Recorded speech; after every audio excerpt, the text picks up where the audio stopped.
आज दीपक ऑफिस से जैसे ही घर लौटा तो देखा तो उसके दोनों बच्चे टीवी देखने में मस्त थे। उसकी पत्नी प्रकृति रसोई में खाना बना रही थी। प्रकृति कितनी बार कहा है कि बच्चों को ज्यादा टीवी मत देखने दिया करो, उनकी आंखें कमजोर हो जाएंगी। जूते और मोजे उतारते हुए दीपक ने कहा। तो प्रकृति बोली, अरे टीवी बंद करती हूँ तो मोबाइल ले लेते हैं, किसी गैजेट के बिना आराम से बैठते कहाँ है ये दोनों, और मेरे पास इन्हें देने के लिए बिल्कुल समय नहीं है। टीवी देखते हुए कम से कम शांति से तो बैठे हैं। अच्छा प्रकृति, बहुत थकावट हो गई है, मेरे लिए एक कप चाय बना दो। अभी लाई कहते हुए प्रकृति चाय बनाने चली गई। उसी समय फोन की घंटी बज उठी। दीपक ने फोन उठाया तो दूसरी ओर से आवाज आई, हेलो, क्या आप रेखा जी के बेटे दीपक वर्मा बोल रहे हैं? जी हाँ, मैं दीपक ही बोल रहा हूँ, बताइए। दीपक जी, मैं कृपा वृद्ध आश्रम से बात कर रही हूँ। कृपा वृद्ध आश्रम का नाम सुनते ही दीपक तुरंत बोला, जी बोलिए, क्या बात है? मेरी माता जी तो ठीक है ना, उन्हें कोई परेशानी तो नहीं है? दीपक ने चिंतित स्वर में कहा तो दूसरी ओर से आवाज आई, जी हाँ, आपकी माँ जी बिल्कुल ठीक है, परंतु हमें आपसे एक जरूरी बात करनी थी। दरअसल हमें आपको यह जानकारी देनी थी कि हमारे वृद्धाश्रम की जमीन को सरकार द्वारा एक्वायर कर लिया गया है। इसके बदले हमें शहर से 15 किलोमीटर दूर एक जगह दी गई है, लेकिन वहाँ वृद्धाश्रम की बिल्डिंग बनाने का काम अभी समाप्त नहीं हुआ है। हमें उम्मीद है कि 1 महीने के अंदर ही अंदर यह काम पूरा हो जाएगा, परंतु इस सारी प्रक्रिया में हमारी कोशिश है कि वृद्ध लोगों को कोई परेशानी या असुविधा न हो। इसलिए आपसे एक विनती है कि यदि हो सके तो केवल 1 महीने के लिए आप अपनी माता जी को अपने पास रख लीजिए। जैसे ही बिल्डिंग बनाने का काम पूरा हो जाएगा और सारी सुविधाओं का इंतजाम हो जाएगा, हम आपको सूचित कर देंगे। जी ठीक है, मैं कल सुबह ही वहां पहुंचता हूँ और माँ जी को वहां से ले जाता हूँ। ऐसा कहकर दीपक ने फोन रख दिया। फोन सुनते ही दीपक कुछ सोच विचार में पड़ गया। तभी उसकी पत्नी प्रकृति चाय लेकर आई और बोली, किस सोच विचार में डूबे हैं? फोन किसका था? तो दीपक ने कहा, प्रकृति वृद्धाश्रम से फोन आया था। वह बता रहे थे कि उनका वृद्धाश्रम शहर से बाहर स्थानांतरित किया जा रहा है। सरकार की तरफ से उन्हें नई जगह अलॉट की गई है, लेकिन वहां बिल्डिंग बनाने का काम अभी पूरा नहीं हुआ है, इसलिए हमें माँ जी को कुछ दिनों के लिए अपने पास रखना होगा। इतना सुनते ही प्रकृति के पैरों तले जमीन खिसक गई। क्या? और तुमने हाँ भी कर दी? चौंकते हुए प्रकृति बोली, अरे तो क्या करता मैं प्रकृति, अपनी माँ को तकलीफ झेलने के लिए ऐसे ही छोड़ देता क्या? लो बैठे बिठाए अब एक और मुसीबत, प्रकृति मुंह बनाते हुए बोली। तो दीपक ने कहा, देखो प्रकृति, उम्र के इस पड़ाव पर जब मेरी माँ को मेरी सबसे ज्यादा जरूरत थी, तब केवल तुम्हारी जिद के कारण ही मैंने उन्हें वृद्धाश्रम में छोड़ दिया और अपने फर्ज से मुंह मोड़ लिया। सिर्फ तुम्हारी वजह से ही मेरी माँ अपने इकलौते बेटे के साथ नहीं रह पा रही है, और अब यदि उनकी सुविधा का ख्याल रखते हुए मैं उन्हें कुछ दिनों के लिए यहाँ लेकर आना चाहता हूँ, तो यह भी तुम्हें बहुत बड़ी मुसीबत लग रही है। फिर प्रकृति गुस्से से भड़कते हुए बोली, दीपक, इतना तो तुम भी जानते हो कि पेट में इन्फेक्शन की वजह से हमारे बेटे चिंटू को आए दिन डॉक्टर के पास मुझे लेकर जाना पड़ता है। उसके लिए मैं पहले ही ऑफिस से बहुत सारी छुट्टियां ले चुकी हूँ, फिर भी उसकी तबीयत जस की तस बनी हुई है। क्या पता कब यह परेशानी दूर होगी। ऊपर से अब तुम्हारी माँ भी। रहने दो, मुझे तुमसे बात नहीं करनी है, कहते हुए प्रकृति नाराज जताते हुए पैर पटकती हुई चली गई। अगले दिन दीपक सुबह जल्दी उठ गया और अपनी पत्नी की परवाह किए बगैर बिना तैयार होकर अपनी गाड़ी में बैठकर माँ को वृद्धाश्रम से लाने चला गया। उधर आश्रम में वहाँ की संचालिका ने रेखा जी को पहले ही बता दिया था कि आज उन्हें लेने उनका बेटा आ रहा है और वह 1 महीने के लिए अब अपने बेटे के घर में ही रहेंगी। यह सुनकर रेखा जी के चेहरे पर मुस्कान सी आ गई। आज इतने दिनों बाद अपने बेटे का चेहरा देखेंगी, सोचकर उनके दिल को खुशी होने लगी। लेकिन फिर अगले ही पल इस बात से उदास भी हो गई कि उनका बेटा अपनी मर्जी से तो उन्हें लेने नहीं आ रहा है, बल्कि अपने माँ को अपने घर रखना उसकी एक मजबूरी है। मुझे मन से रेखा जी ने एक बैग में अपने कपड़े रखे। बिस्तर के पास रखी टेबल पर उन्होंने अपने छोटे से परिवार की एक तस्वीर रखी हुई थी। जिसमें उनके पति श्याम जी ने अपने 1 साल के बेटे दीपक को बड़े प्यार से गोद में उठाया हुआ था। उस तस्वीर को बैग में रखने से पहले उसे उठाकर निहारने लगी और उसी क्षण उनके कानों में उनके नन्हे से दीपक की किलकारियां गूंजने लगी। एकाएक रेखा जी अपने अतीत में खो गई और उनके सामने अपने बेटे के बचपन की यादें जीवित हो उठी। एक समय था जब रेखा जी अपने पति श्याम जी के साथ गांव में रहा करती थी। गांव में ही एक सरकारी स्कूल में शिक्षक थे श्याम जी, जबकि रेखा जी स्वयं तो बहुत अधिक पढ़ी लिखी नहीं थी, परंतु एक समझदार और कुशल गृहिणी थी। गांव में उन लोगों की बहुत अच्छी खेती बाड़ी हुआ करती थी और पुश्तैनी घर था। हालांकि बहुत अधिक खुशहाली तो नहीं थी, परंतु किसी चीज की कोई कमी भी नहीं थी। कमी थी तो बस यह कि शादी के 5 साल बीत जाने के बाद भी उनकी कोई संतान नहीं हुई थी। न जाने कितने तीर्थ स्थानों पर माथा टेका था उन्होंने, कितनी मन्नतें मांगी थी, फिर आखिरकार भगवान ने उनकी सुन ली और दीपक के रूप में उन्हें पहली संतान की प्राप्ति हुई। पहली बार उसे गोद में लेते ही ममता से उनकी आंखें भर उठी। माता पिता बड़े ही लाड प्यार से बच्चे को पालने लगे थे। नन्हा दीपक अपनी माँ से एक पल की दूरी भी बर्दाश्त नहीं करता था। अपनी माँ के बिना खाना तक भी नहीं खाता था और वही उसकी जरा सी रोने की आवाज सुनते ही सारा कामकाज छोड़कर दौड़ी आती थी। रेखा जी अपने बेटे को देखकर फूले न समाते थे वे दोनों। श्याम जी यही सोचा करते थे कि जब वे रिटायर हो जाएंगे उसके बाद उनकी खूब सेवा होगी और वे दोनों बड़ी आराम से जिंदगी गुजारेंगे। पिता ने दीपक की पढ़ाई में कभी पैसों की जरा सी भी कमी नहीं आने दी। स्कूल के बाद उसने इंजीनियरिंग की पढ़ाई की और पढ़ाई पूरी हो जाने के बाद एक अच्छी कंपनी में उसे उच्च पद की नौकरी मिल गई। अब दीपक अच्छा खासा कमाने लगा था।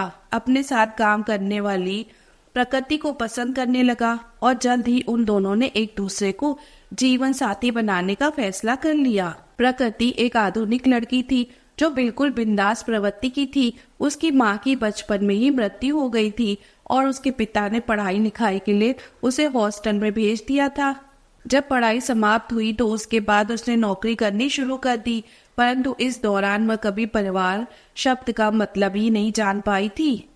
जब दीपक ने अपनी पसंद के बारे में अपने माता पिता को बताया तो रेखा जी और श्याम जी ने अपने मन को यह सोचकर समझा लिया कि शायद वक्त का ही तकाजा है। आज के जमाने में बच्चे अपनी पसंद से ही शादी करना चाहते हैं, इसलिए उन्होंने अपने बेटे की खुशी के खातिर इस रिश्ते के लिए हाँ कर दी। परंतु शादी होते ही उनकी बहू प्रकृति ने दीपक को स्पष्ट तौर पर कह दिया कि वह अपने जीवन में किसी की भी दखल अंदाजी पसंद नहीं करती और न ही उसे गांव में रहना पसंद है। इसलिए अब उन्हें शहर में अपने लिए अलग घर देख लेना चाहिए।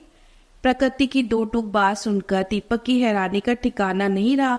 उसने अपनी पत्नी को समझाने की बहुत कोशिश की, लेकिन प्रकृति मानने को तैयार ही नहीं थी। आखिरकार शहर में रहने के इरादे से कुछ दिन बाद दीपक ने दिल्ली की एक मल्टीनेशनल कंपनी में नौकरी ज्वाइन कर ली और न चाहते हुए भी अपने माता पिता को छोड़कर बड़े शहर में ही उन्होंने अपनी नई दुनिया बसा ली। रेखा जी और श्याम जी मन महसूस कर गाँव में रह गए, परंतु रह रहकर रेखा जी सोचने लगती कि अपने आने वाली जिंदगी के लिए कितने अरमान थे उनके, कि वह बहू के आने पर उस समय पर अपने प्यार और दुलार की बरसात करेंगी। पूरा परिवार हंसी खुशी एक साथ रहेगा, लेकिन सारे अरमान धरे के धरे रह गए। खैर धीरे धीरे समय बीतने लगा। उनका बेटा दीपक अब 2 बच्चों का पिता बन चुका था और श्याम जी अपनी नौकरी से रिटायर हो चुके थे।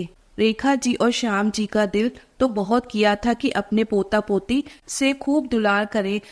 कभी बच्चों से मिलने जाते भी थे तो 2-4 घंटे बिताकर आ जाते, लेकिन उनके बेटा बहू अपने साथ रहने के लिए नहीं कहते थे। लेकिन फिर भी दोनों गांव में एक साथ थे तो जीवन की गाड़ी ठीक ठाक चल रही थी। लेकिन एक दिन अचानक श्याम जी एक सड़क दुर्घटना की चपेट में आ गए और उन्हें इतनी गंभीर चोट लगी कि वहीं पर उनकी मृत्यु हो गई। और उस दिन रेखा जी की तो जैसे दुनिया ही लूट गई। वह तो एकदम टूट ही चुकी थी। अपने पिता की मृत्यु की खबर सुनते ही दीपक तुरंत अपनी पत्नी और बच्चों को लेकर गांव पहुंचा और सारी रस्में निभाई। उनकी बहू प्रकृति तो मात्र औपचारिकता निभाकर 4 दिन बाद ही बच्चों को लेकर वापस दिल्ली लौट गई थी। जबकि दीपक अपनी माँ के साथ पूरे 15 दिन गांव में ही रुका था। सब कुछ उचित प्रकार से निपटाकर दीपक यह कहकर वापस दिल्ली चला गया कि बहुत जल्द माँ को अपने साथ ही दिल्ली ले जाएगा। एक दिन रेखा जी की पड़ोसन हालचाल पूछने आई तो बातों ही बातों में रेखा जी ने उन्हें बताया कि अब उनका बेटा दिल्ली उन्हें अपने साथ ही शहर में लेकर जाएगा। ये बात सुनकर पड़ोसन बोली, अरे रेखा, तुम भी क्या करती हो? अगर लेकर जाना होता तो पहले ना लेकर जाता। भाई साहब को गए कितने दिन बीत गए हैं, और आजकल की बहुओं को भी कहाँ पसंद है सास ससुर के साथ रहना। कोई अखबार वगैरह पढ़ती हो या नहीं? आज के जमाने की कोई खबर नहीं है तुम्हें? आजकल के बच्चे अपने माँ बाप को अपने साथ रखना नहीं चाहते। ज्यादा हुआ तो थोड़े बहुत पैसे देकर अपने कर्तव्य की इतिश्री कर लेते हैं। पड़ोसन की बात सुनते ही रेखा जी चौंक गई, लेकिन फिर अगले ही पल अपने दिल को समझाते हुए बोली, अरे नहीं बहन, मेरा बेटा ऐसा नहीं है, वह मुझे लेने जरूर आएगा। रेखा जी ने तो अपनी पड़ोसन की बात को नकार दिया था, यह कहकर कि उन्हें अपने बेटे पर पूरा विश्वास है। लेकिन जब 15 दिन बीत गए और बेटा लेने नहीं आया तो विश्वास डगमगाने लगा।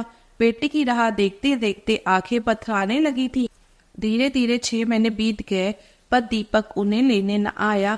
अब तो अकेलेपन के कारण वह अवसाद से ग्रसित रहने लगी और बीमार पड़ने लगी थी। इस बात की खबर जब दीपक को मिली तो उससे रहा न गया।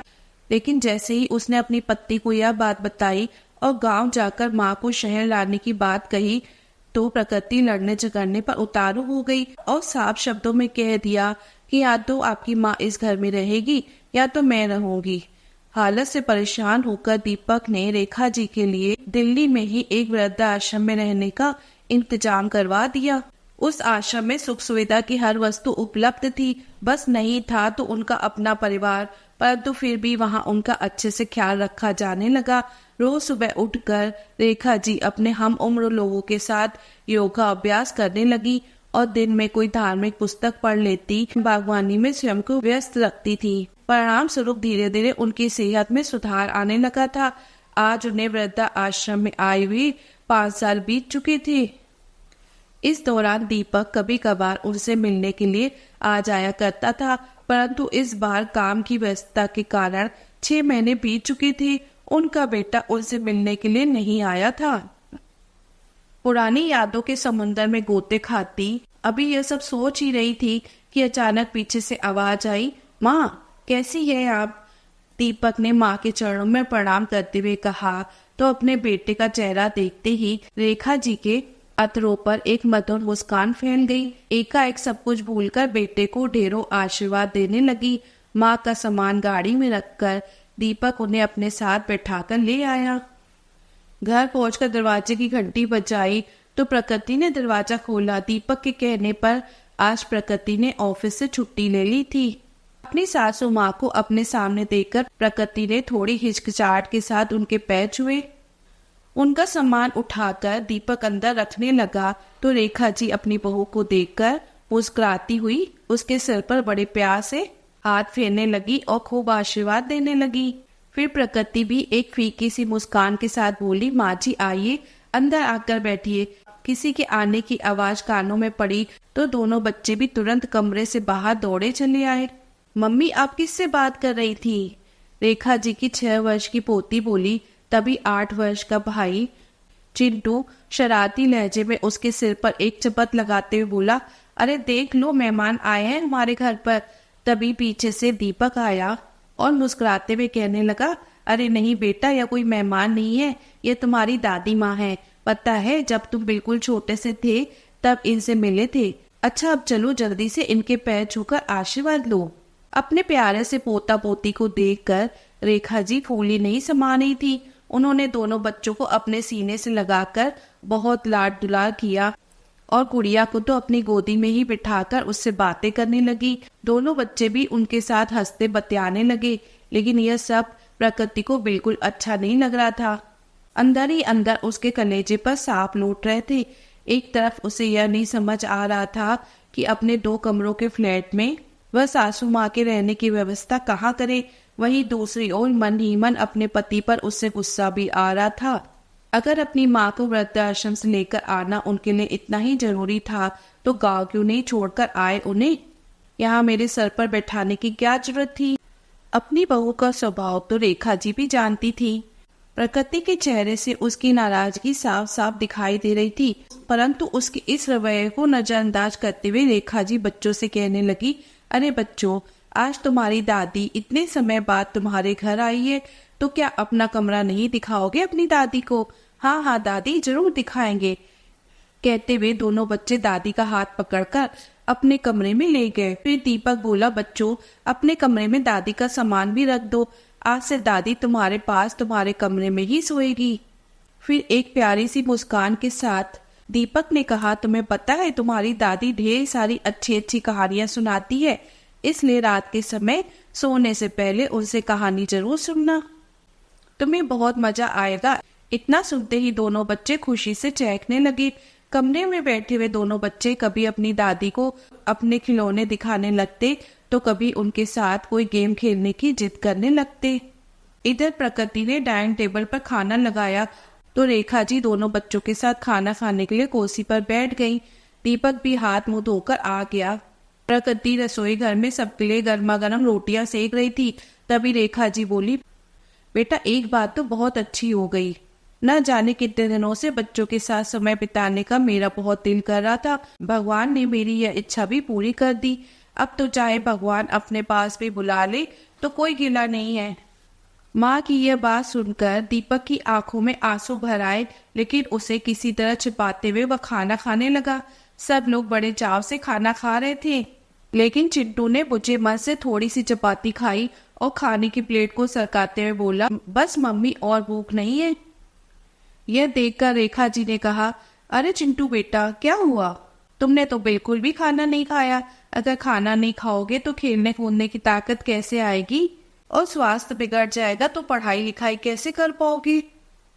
फिर दीपक ने कहा, माँ, वह बात यह है कि चिंटू को पेट में इन्फेक्शन चल रहा है, जिस वजह से उसे अक्सर में पेट दर्द और उल्टी की शिकायत रहती है और भूख भी बहुत कम लगती है।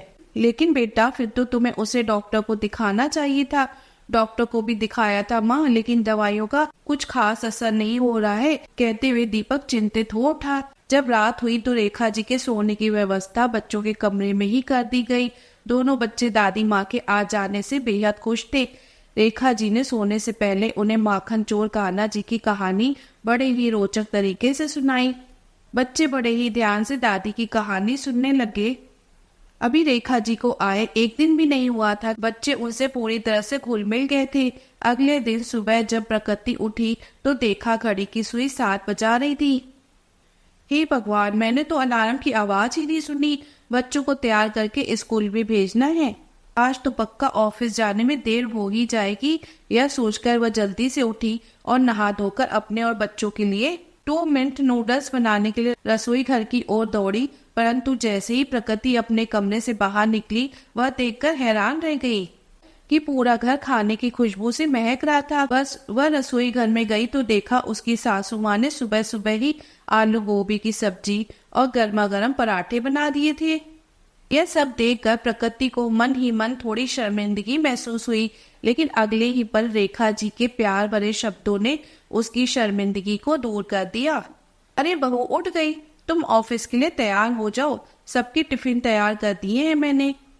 तुम्हारा चाय नाश्ता भी तैयार है, जल्दी से नाश्ता कर लो, नहीं तो ऑफिस जाने में देर हो जाएगी। जी माँ जी, लेकिन मैं पहले बच्चों को स्कूल जाने के लिए तैयार कर देती हूँ, मुस्कुराते हुए प्रकृति ने कहा। तभी पीछे से बच्चों की आवाज आई, मम्मी, हम तो तैयार हो चुकी हैं। हमें तो पहले ही दादी ने तैयार कर दिया था, आज दादी के साथ ही हम सुबह सुबह उठ गए थे। ये सारा नजारा देखकर प्रकृति बिल्कुल हैरान रह गई थी। आज ऑफिस में लंच टाइम हुआ तो प्रकृति ने अपना टिफिन खोला, लेकिन उसका टिफिन देखते ही उसके सहकर्मी हैरान रह गए और कहने लगे, प्रकृति, यह तो कमाल हो गया, आज तुम नूडल्स या सैंडविच नहीं, पराठे और सब्जी लेकर आई हो। यह सब खाना तुमने बनाया है, क्या बात है। इतनी मनमोहक खुशबू आ रही है कि खाने को मन ललचा रहा है। लेकिन तुम्हारी जीवन शैली में इतना परिवर्तन कैसे आ गया, क्योंकि तुम्हें सुबह सुबह तो खाना बनाने का समय भी नहीं मिल पाता। तभी प्रकृति ने कहा, अरे नहीं, दरअसल बात यह है कि मेरी सासू माँ कुछ दिनों के लिए हमारे घर रहने आई हैं। यह खाना उन्होंने ही बनाया है।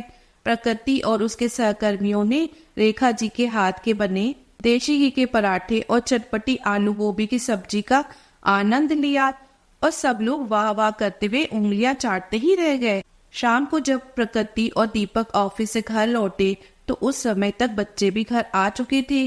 प्रकृति के आते ही गुड़िया ने कहा, मम्मी पता है आज हमें स्कूल में टिफिन खाने में बहुत मजा आया। हम तो रोज रोज सैंडविच और मैगी नूडल्स खा करके बोर हो गए थे। फिर चिंटू बोला, हाँ मम्मी, आज तो मैंने भी अपना टिफिन पूरा खत्म कर लिया और मुझे पेट में दर्द भी नहीं हुआ। क्या सच में? चिंटू की तबीयत में सुधार जानकर प्रकृति और दीपक खुशी से बोले। तभी रेखा जी अपने पोते को सहलाते हुए बोली, और आगे से कभी पेट दर्द होगा भी नहीं। अब देखना तुम पूरी तरह से ठीक हो जाओगे, कभी दवाई खाने की भी जरूरत नहीं पड़ेगी। अपने बच्चों को दादी माँ का प्यार मिलते देख दीपक बहुत खुश हो गया था। रेखा जी ने देखा कि बच्चे थोड़ी थोड़ी देर के बाद बाजार के चिप्स, नमकीन और बिस्कुट की डिमांड करते थे, तो उन्होंने घर पर ही बच्चों के लिए देशी घी और आटे की पिंडियां, नमकीन मठरी और आलू के चिप्स बनाकर रख दिए। रेखा जी के बनाए इन स्नैक्स के आगे अब बच्चों को बाजार के पैक्ड फूड बेकार लगने लगे थे और साथ ही साथ उनके स्वास्थ्य में भी सुधार हो रहा था। उधर सासू माँ के आने से प्रकृति तो अपने बच्चों के लिए पूरी तरह से निश्चिंत हो चुकी थी। बच्चों के स्कूल से आने के बाद रेखा जी उनकी खूब अच्छे से संभाल करती, उन्हें गर्मा गर्म खाना बनाकर खिलाती। अब तो घर में रेडी टू ईट खाने के पैकेट आने बिल्कुल बंद हो गए थे। परिवार के सब लोग घर पर बना गर्मा गर्म और ताजा खाना खाने लगे थे। दोनों बच्चे जो पहले स्कूल से आते ही टीवी का रिमोट या मोबाइल उठाकर कार्टून देखने में व्यस्त हो जाते थे, अब वह बच्चे अपनी दादी माँ के साथ समय बिता रहे थे। सुबह के समय तो उन्हें स्कूल जाने की जल्दी होती थी, लेकिन शाम के समय वे दोनों हर रोज दादी माँ के साथ सोसाइटी में बने मंदिर में जाने लगे थे। आश्चर्य की बात तो यह थी कि आज तक उन्हें यह भी मालूम नहीं था कि उनकी सोसाइटी में कोई मंदिर भी है। प्रकृति और दीपक के पास तो कभी समय ही नहीं होता था बच्चों को मंदिर ले जाने के लिए, लेकिन अपनी दादी के सानिध्य में वे दोनों बहुत ही अच्छी अच्छी बातें और संस्कार सीख रहे थे। एक रात जब प्रकृति पानी पीने के लिए उठी तो बच्चों के कमरे से कुछ आवाजें आ रही थी। वह दरवाजे तक गई और कमरे में झांक कर देखा तो रेखा जी बड़े प्यार से बच्चों को धार्मिक कहानियां सुना रही थी। दोनों बच्चे दादी के इर्द गिर्द लेटे हुए बड़े ध्यान से सुन रहे थे। यह दृश्य देखकर प्रकृति अपनी सासू माँ से बहुत प्रभावित हुई। यूं तो रेखा जी बहुत अधिक पढ़ी लिखी नहीं थी, लेकिन हिंदी भाषा की उन्हें बहुत अच्छी जानकारी थी और ये बात दीपक भी जानता था। जब उसने बच्चों को यह बात बताई तो बच्चे बहुत उत्साहित हो गए, क्योंकि बाकी सब विषय तो प्रकृति उन्हें अच्छे से पढ़ाती थी, लेकिन हिंदी विषय नहीं पढ़ा पाती थी। इसलिए दोनों बच्चे हिंदी की पढ़ाई करते समय अपनी दादी के पास आकर बैठने लगे और रेखा जी उन्हें बड़े अच्छे तरीके से समझा देती थी। और तो और उनका घर जहाँ हर समय सामान यहाँ वहाँ बिखरा रहता था, रेखा जी के आने के बाद साफ सुथरा और व्यवस्थित रहने लगा था। घर की एक एक चीज बड़े करीने से रखी होती थी। शाम को घर लौटने के साथ ही प्रकृति और दीपक को एक सुखद एहसास होने लगा था। प्रकृति तो उनसे बहुत ज्यादा प्रभावित हो गई थी। रेखा जी के प्रति उसके मन में एक अपनत्व और प्यार पनपने लगा था। शाम को ऑफिस से आने के बाद प्रकृति सबके लिए चाय बनाती और एक साथ बैठकर सब लोग चाय पिया करती। दिन भर काम करते करते सासू माँ थक जाती होंगी, यह सोचकर रात का खाना प्रकृति बना दिया करती थी और बड़े प्यार से घर के सभी सदस्यों को गर्मा गर्म खाना परोसती।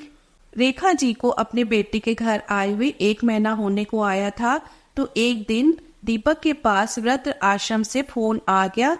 मिस्टर दीपक, आश्रम की नई बेटी तैयार हो गई है, अब आप अपनी माता जी को यहाँ छोड़कर जा सकते हैं। यह बात सुनते ही दीपक चौंक गया, क्योंकि माँ के साथ रहते हुए इस 1 महीने के समय में वह बिल्कुल ही भूल गया था कि वह उन्हें केवल कुछ समय के लिए ही यहाँ लेकर आया था। लेकिन अब माँ को वापस छोड़ने जाने का उसका बिल्कुल भी मन नहीं था। भरे गले से उसने अपनी पत्नी प्रकृति को माँ को वृद्धाश्रम छोड़ने जाने की बात कही तो प्रकृति भी कुछ परेशान सी हो गई। फिर कहने लगी, क्या माँ जी यहाँ से जाना चाहती हैं? तो दीपक ने कहा, नहीं तो उन्होंने ऐसा कुछ नहीं कहा। उनके आने से तुम्हें परेशानी हो रही होगी ना, इसलिए मैंने सोचा कि कल ही मैं माँ को वापस छोड़ आऊं। दीपक की इस बात पर प्रकृति आंखें तरते हुए उसकी ओर देखने लगी, लेकिन अब दीपक ने चुप रहना ही उचित समझा और बिना कोई और बात किए करवट बदलकर सो गया। लेकिन प्रकृति की आंखों से नींद गायब हो गई थी। बहुत देर तक बैठे हुए वह कुछ सोचती रही। अगले दिन दोपहर को ही प्रकृति ऑफिस से जल्दी छुट्टी लेकर घर वापस आ गई थी। उसे अपनी तबीयत ठीक नहीं लग रही थी, इसलिए बिना किसी से कुछ कहे वो अपने कमरे में बिस्तर पर जाकर लेट गई। उसे तकलीफ में देखकर रेखा जी उसी समय उसके कमरे में आ गई। माथे पर हाथ लगाकर देखा तो माथा बहुत तप रहा था। बेटा, तुम्हें तो बहुत तेज बुखार है, रेखा जी चिंतित स्वर में बोली और जल्दी से जाकर दवाइयों के बॉक्स में से बुखार की दवाई निकाल कर ले आई। दवाई देने के बाद उसके माथे पर ठंडे पानी की पट्टियां रखने लगी। कुछ ही देर में जब बुखार थोड़ा कम हो गया तो रेखा जी अदरक और तुलसी वाली चाय बनाकर ले आई। थोड़ी देर में प्रकृति का बुखार तो उतर गया था, लेकिन अब भी उसकी आंखों में लगातार आंसू बहते जा रहे थे। दीपक भी अब तक घर लौट चुका था, परंतु प्रकृति को परेशानी क्या है रेखा जी की समझ में नहीं आ रहा था। बिना किसी को कुछ बताए वह बस रोती ही जा रही थी, लेकिन शायद दीपक प्रकृति के रोने का कारण जान चुका था, इसलिए उसने जानबूझकर अपनी माँ का वृद्धाश्रम छोड़ने के लिए उनका सामान पैक करना शुरू कर दिया। यह देखकर प्रकृति अपनी सासू माँ से लिपटकर फूट फूट कर रो पड़ी और बोली, माँ जी मुझे माफ कर दीजिए, मैंने आपके प्यार को समझने में बहुत देर कर दी। भगवान ने तो बचपन से ही मुझे माँ के प्यार से वंचित रखा, लेकिन जब सासू माँ के रूप में मुझे माँ मिली तो मैं आपकी ममता को पहचान ही नहीं सकी। ऐसा निस्वार्थ प्रेम तो एक माँ ही अपने बच्चों के साथ कर सकती है।